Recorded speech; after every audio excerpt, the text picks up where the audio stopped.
Welcome back in new chapter types of testing in 5G. Here we will discuss the different types of standard testing which we do in 5G or whether testing and measurements company do in 5G testing. Let's move on. Okay, so first test comes conformance testing. What does it mean by conformance testing? It means we need to ensure as a tester that all the component of whether it is RAN or it is core network component, right? All component or all load compliance with 3GPP standard. Okay. So if we talk about RAN, it means GNOD behavior should be compliance with 3GPP standard for 5G protocol. Same way we talk about core network, whether it is AMF, UPF, SMF, other, external network, right? It must be comply with 3GPP standard. That's what we validate in conformance testing. Second comes interoperability testing. As name itself says, interoperability.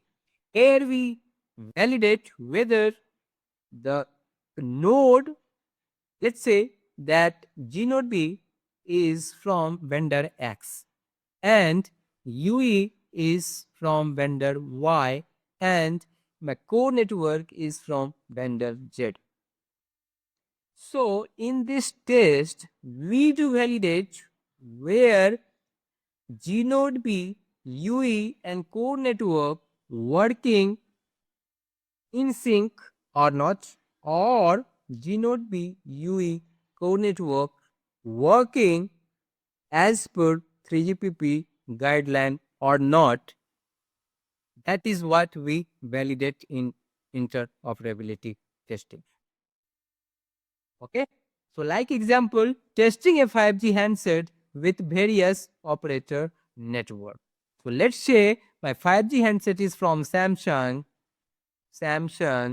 and my G node B is from Nokia and core network is from Huawei, then where my handset is working with Huawei and Nokia system or not. Whether the Nokia system is working with the Samsung and Huawei or not, or whether Huawei is working as per the 3GPP standard or not with respect to the Samsung and the Nokia. Third is performance testing. As the name itself specify, here we are talking about the KPI, key performance indicator. It could be throughput, it could be latency. We're talking about the voice related services, latency, jitter, and the reliability play the major role. If we talk about use case, we can check whether EMBB is working perfectly or not, whether it's, throughput is working, latency, jitter, everything. Then MMTC, massive machine type communication. All KPI are meeting or not in terms of the latency, which plays a very, very important role. Ultra reliable low latency communication, again in the latency plays a very important role here. So we need to check all services performance related KPI are meeting or not as per the standard. Fourth is load testing, as name again specify. Here we validate what is the behavior of the network when we load the node. When we put the heavy load, then how it is behaved. In case any trouble comes, any issue comes, what is how it behave and how it recovered from that the abnormality behavior. So that we test in the load. Next comes security testing. Mostly this testing is done by the IT team. As a test engineer, we usually do not do that. So let it be done by the IT team here. Okay. What exactly they do? They do that whether checks for vulnerability, whether unauthorized access, data breaches, test encryption and authentication mechanism in 5G. So mostly done by the IT team.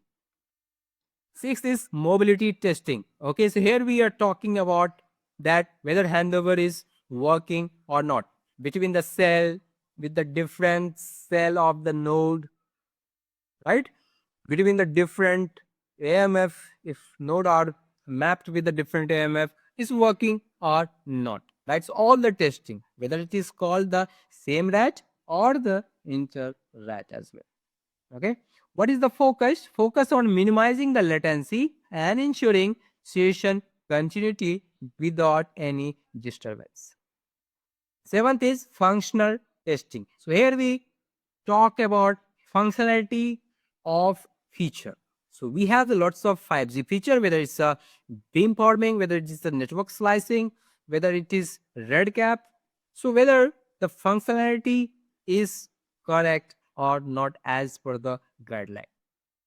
Okay, so feature can be from the RAN end, from the code end, or the device end as well. So we need to check all, right? Depend on the what exactly our product is. It is regression testing. Name itself says rigorous testing we do in this testing. When we do rigorous testing, right? So let's assume that whenever we build our developer build any new feature or they do any patchage, right?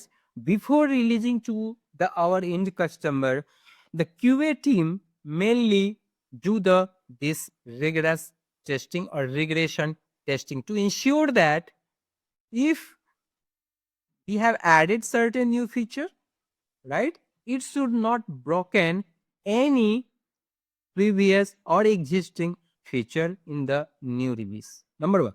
Number two, if we have fixed any bug in the new release, it should not broken any earlier feature or the functionality, right? That is the end goal of doing the regression testing, so that if any new thing we are adding, it should not impact, it should not broke the earlier working functionality, and whether it's a feature, whether it's a functionality or any parameter, it should not broken.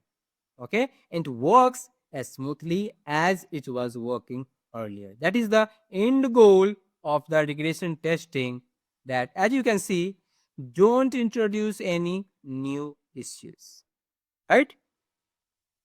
Thank you. See you in the next lecture.